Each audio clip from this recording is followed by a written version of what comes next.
Ito'y tips na ano, nagano po kami ng kinokondisyon namin yung tubig. Iniklimatize namin para makapag ano po kami ng breeder galing po sa ilog, sa sobrang yan, sa Pampanga River. Yan po.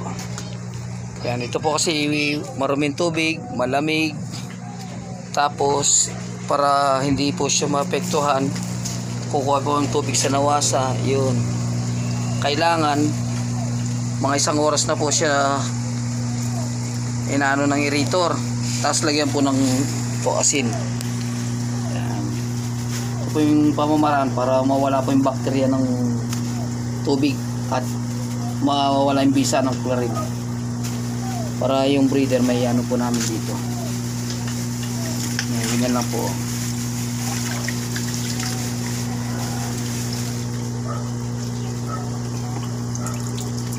Para maklimatize po yung dahil pipikapin na po mamaya itong mga breeder. Konti lang po, mga ilang grams ito, konting gramo lang po ng mga 2 basong tubig ay asin, mga 2 basong asin.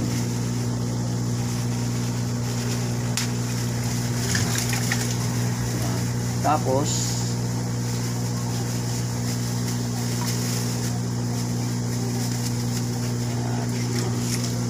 ito, lagyan po natin ng yelo.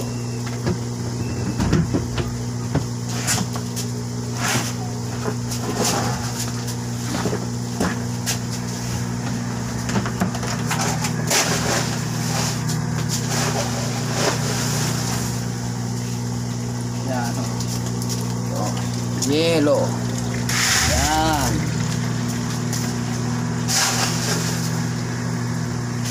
Lagyan po ng yelo. Okay. Pwede na po natin ilagay yung hipon.